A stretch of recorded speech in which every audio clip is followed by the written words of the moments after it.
मैं पढ़ रही हूँ ओशो को, और इनकी बहुत सुंदर 4 लाइनें कि क्रोध है हमारा गुस्सा कैसे एक दूसरे के ऊपर ट्रांसफ़र होता है, कि आदमी अपनी औरत के ऊपर उतारता है सारे जहान का गुस्सा, और वो उतारती है अपने बच्चों पर। तो उसके ऊपर उन्होंने 4 लाइनें बहुत सुंदर कही है कि इंसान का गुस्सा पत्नी की तरफ एकदम उतर जाता है और पत्नी कुछ भी नहीं कर सकती, क्योंकि पति परमात्मा है, और ये पहले की बातें हैं, अब तो ऐसा कुछ नहीं है। और ये पति लोग ही समझा रहे हैं पत्नियों को कि हम परमात्मा हैं। बड़े मज़े की बात इस दुनिया में चल रही है कि कोई स्त्री नहीं कहती कि महाशय आप और परमात्मा, आप ही परमात्मा है, तो परमात्मा पर भी शक पैदा हो जाएगा। अगर आप ही परमात्मा है तो आपकी इज्जत नहीं बढ़ती परमात्मा होने से। बहुत कमाल की लाइन है ये। आपकी इज्जत नहीं बढ़ती परमात्मा होने से, परमात्मा की इज्जत घटती है आपके होने से। कृपया करके भगवान को बाइज्जत जीने दे, आप परमात्मा मत बनो। लेकिन कोई स्त्री कभी नहीं कहती ये चीज़। स्त्री के पास फिजूल की बकवास करने के लिए बहुत ताकत है, लेकिन बुद्धिमत्ता की एक बात औरत के मुंह से नहीं निकल सकती। परमात्मा की तरफ तो क्रोध नहीं किया जा सकता, उसको तो राह देखनी पड़ेगी। आग लग जाएगी उसके भीतर भी, बच्चे का रास्ता देखना पड़ेगा कि आओ बेटा आज तुम्हारा सुधार किया जाएगा। उधर बेचारे बच्चे को पता ही नहीं हुआ, अपना नाश्ता हुआ, अपना स्कूल बैग लेकर नाश्ता हुआ रहा, उसको पता नहीं है कि वह कहाँ जा रही है। उधर माँ तैयार है, प्रतीक्षा कर रही है उसका सुधार करने की। जितने लोग सुधार की प्रतीक्षा करते हैं, ध्यान रखना भीतर कोई क्रोध है जिसकी वजह से सुधार की आयोजन चलता है।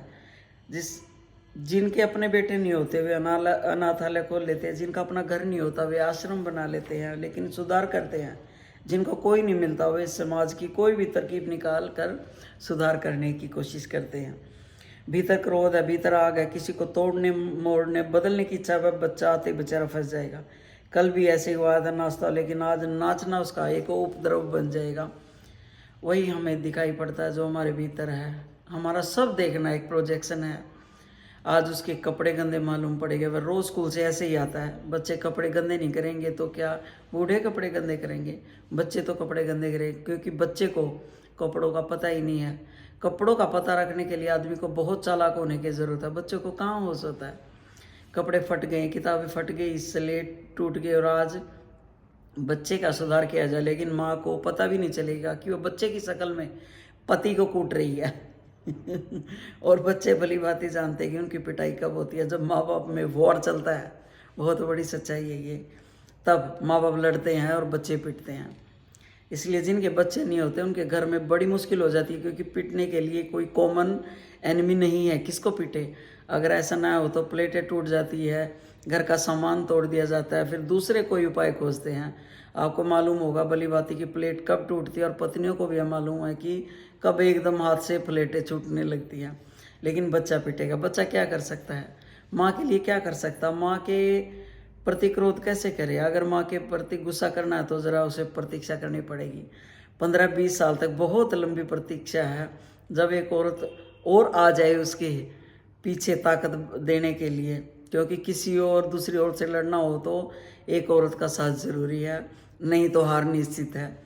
औरत से औरत ही लड़ सकती है, आदमी कभी भी नहीं लड़ सकता। राह देखनी पड़ेगी, लेकिन बहुत लंबा वक्त है, और वक्त देखना पड़ेगा कि जब माँ बूढ़ी हो जाए तब पासा पलटा जाएगा। अभी माँ ताकतवर है, बच्चा कमज़ोर है, तब बच्चा ताकतवर होगा और माँ कमज़ोर होगी। और वे जो बूढ़े माँ बाप को बच्चे सताते हैं, वो सिर्फ एक बदला होता है, बहुत लंबी प्रतीक्षा करता हुआ उनका क्रोध। और जब तक माँ बाप बच्चों को सताते रहेंगे तब तक बूढ़े माँ बाप को भी बच्चे ऐसे ही सताएंगे। लेकिन ये बहुत लंबी और बहुत बड़ी बात है, उतनी देर तक प्रतीक्षा नहीं की जा सकती। क्रोध इतनी देर के लिए मानने को राजी नहीं होता, फिर बच्चा क्या करेगा? जाएगा अपनी गुड़िया को तोड़ देगा, किताबें फाड़ देगा, कुछ करेगा। जो भी कर सके वह कर सकता है वो करेगा। दबाया हुआ क्रोध इतने रास्ते लेगा, इतनी तकलीफ डालेगा, कितनी मुश्किलों में डालेगा कि जिसका कोई हल नहीं, और वो कहीं ना कहीं गुस्सा हमारा ट्रांसफ़र होता रहता है। बहुत सुंदर लाइन है।